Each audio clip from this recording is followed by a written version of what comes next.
Hi. അപ്പം ഞാൻ രാവിലെ തന്നെ ബാഗൊക്കെ തൂക്കി ഇറങ്ങുന്നത് ഒരു സ്ഥലം വരെ പോകാനാണ് കേട്ടോ. അതിന് മുമ്പേ ആദ്യം തന്നെ പാറുവിനെ സ്കൂളിൽ കൊണ്ട് വിടണം. അപ്പോൾ അതിന് പാറുവിനെയും കൊണ്ട് സ്കൂളിലോട്ട് പോവാണ്.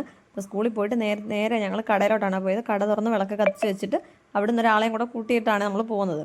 നമ്മൾ വണ്ടിയൊക്കെ അവിടെ വെച്ചിട്ട് കാറിലാണ്, ശ്യാമണൻ്റെ കാറിലാണ് ഈ പോയിക്കൊണ്ടിരിക്കുന്നത്. അപ്പോൾ വിഷ്ണുവും കൂടെ ഉണ്ട് നമ്മുടെ കൂടെ പോകാൻ വേണ്ടിയിട്ട്. അപ്പോൾ ഞാൻ ഈ കാണിക്കുന്ന കച്ചറായിപ്പോൾ എൻ്റെ മുടിയെല്ലാം അവിടെ എന്ത് വൃത്തിയിൽ കെട്ടിക്കൊണ്ട് വന്നേ. ഇതിപ്പോൾ എൻ്റെ മുഖത്ത് കാണാൻ പോലും ഇല്ലാത്ത പോലെയാണ് മുടി വീണ് നടക്കുന്നത്. ഞങ്ങളൊരു ഗിഫ്റ്റ് വാങ്ങിക്കാൻ വേണ്ടിയിട്ട് ഒരു കടയിലൊക്കെ ഇറങ്ങി കുഞ്ഞിന് ഡ്രസ്സ് എന്തെങ്കിലും വാങ്ങിക്കാമെന്ന് വിചാരിച്ചിട്ട് അവിടുന്ന് ഡ്രസ്സൊക്കെ വാങ്ങിച്ചിട്ട് ഞങ്ങൾ നേരെ ഗൂഗിൾ അമ്മച്ചി നമ്മളെ വഴിയൊക്കെ തെറ്റിച്ച് അങ്ങനെ പകുതി വഴി കിടന്ന് വട്ടം കറങ്ങുന്നതാണ് ഈ കണ്ടുകൊണ്ടിരിക്കുന്നത്. പിന്നെ നമ്മൾ കുറേ ടൈം അവിടെയൊക്കെ നിന്ന് ഇറങ്ങി വീഡിയോ ഒക്കെ എടുത്തിട്ടോ. എന്തോ അടിപൊളി സ്ഥലമാണ്.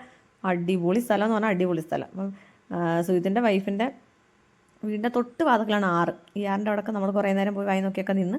അപ്പോൾ നമ്മൾ വന്ന് 28 കെട്ടിനാണ് കേട്ടോ. സുജിത്തിൻ്റെ കുഞ്ഞിൻ്റെ 28 കെട്ടാണ്. അപ്പോൾ 28 കെട്ടൊക്കെ അങ്ങനെ ഭംഗിയായിട്ട് കഴിഞ്ഞു. ആദ്യം ചെന്നപ്പോൾ തന്നെ ഞാൻ കുറച്ച് വെള്ളമൊക്കെ കുടിച്ച് കലക്കിയ വെള്ളമൊക്കെ എത്തുന്നുണ്ടായിരുന്നു കേട്ടോ. കുഞ്ഞിൻ്റെ പേര് അതിജിത്ത് എന്നാണ് കേട്ടോ. അപ്പോൾ അവരങ്ങനെ നെയിം റിവീലൊക്കെ ചെയ്തു. അത് നമ്മൾ നേരെ ഫുഡിന് ചോട്ടിപ്പോയി ഇരുന്നിട്ടുണ്ട് കേട്ടോ. ഫസ്റ്റ് മന്തിക്ക് തന്നെ നമ്മൾ ഫുഡ് അടിക്കാൻ ഇരുന്നിട്ടുണ്ട്. അപ്പോൾ ബിരിയാണി അല്ല, ഫ്രൈഡ് റൈസും ചിക്കൻ കറിയും സലാഡും ഐസ്ക്രീമും ഒക്കെ ഉണ്ടായിരുന്നു. അതെല്ലാം നല്ല അടിപൊളിയായിട്ട് കഴിച്ചിട്ട് നമ്മൾ കുറച്ച് നേരം ഒന്നും അവിടെ നിന്ന് 10 മിനിറ്റൊക്കെ അവിടെ ഇരുന്നുള്ളൂ കേട്ടോ. നമ്മൾ പിന്നെ പെട്ടെന്നെങ്കിൽ പോയത് നമ്മൾ വെള്ളച്ചാട്ടം കാണാമെന്നൊക്കെ വിചാരിച്ചിട്ടാണ്. ഈ കയറ്റം ഇങ്ങോട്ട് ഇറങ്ങി വന്നപ്പോൾ നല്ല സുഖമുണ്ട്. അങ്ങോട്ട് കയറിയപ്പോൾ അത്ര സുഖമൊന്നും പോരാ. നമ്മളവിടുന്ന് ടാറ്റ ബൈ ബൈ ഒക്കെ പറഞ്ഞ് വെള്ളച്ചാട്ടം കാണാൻ പോയപ്പോൾ അവിടെ റോഡ് ബ്ലോക്കാണ്, അങ്ങോട്ട് പോകാൻ പറ്റിയില്ല. അപ്പം നമ്മൾ തിരിച്ച് വീട്ടിൽ തന്നെ പോവാണ്. പിന്നെ എനിക്കൊന്നും ഓർമ്മയില്ല, ഞാൻ ഉറങ്ങിപ്പോയി കേട്ടോ.